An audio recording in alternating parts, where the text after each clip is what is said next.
Hi friends, ரீசெண்டாக நம்ம நாகர்கோவிலில் உள்ள ஜாஸுக்கு கிறிஸ்மஸ் அண்ட் நியூ இயர் ஷாப்பிங்காக ஃபேமிலியோடு போயிருந்தேன். இந்த ஷாப் பற்றி சொல்லணும்னா 1984 இருந்து நம்ம நாகர்கோவிலில் branded kids where and ladies வேர் வாங்கணும் அப்படின்னா இந்த கடையை சொல்லலாம். அந்த அளவு ரொம்பவே ஃபேமஸான ஒரு ஷாப்புக்கு தான் இன்றைக்கி நம்ம ஷாப்பிங்க்கு வந்திருக்கோம்.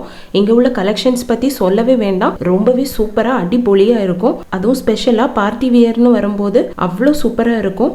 ரேட் பற்றி சொல்லணும்னா வேறு கடைகளை கம்பேர் பண்ணும்போது நமக்கு இங்கே சீப் அண்ட் பெஸ்டாவே இருக்கும். குவாலிட்டின்னு வரும்போது அடிச்சுக்கவே முடியாது, அந்த அளவு சூப்பரா இருக்கும். இந்த ஷாப்புக்கு இந்த கிறிஸ்மஸ் அண்ட் நியூ இயருக்கு புதுசா நியூ கலெக்ஷன்ஸ் உங்களுக்கு பார்க்கணும்னா நம்ம சேனல்ல ஃபுல் வீடியோ இருக்கு. வீடியோவோட லிங்க் நான் இந்த வீடியோவோட ஃபர்ஸ்ட் கமெண்ட் ஆட் பண்ணி பின் பண்ணியிருக்கேன். ஸோ மறக்காம போய் செக் அவுட் பண்ணி பாருங்க. உங்கள எத்தனை பேர் என்ன போல நாகர்கோவில் ஜாஸ்ல ஷாப்பிங் பண்ணியிருக்கீங்க அப்படிங்கறத மறக்காம கமெண்ட்ல லீவ் பண்ணுங்க. இந்த வீடியோ பிடிச்சிருந்ததுன்னா மறக்காம ஒரு லைக்கையும் போட்டுருங்க. அப்படியே சேனலையும் மறக்காம சப்ஸ்கிரைப் பண்ணிருங்க. Tata bye.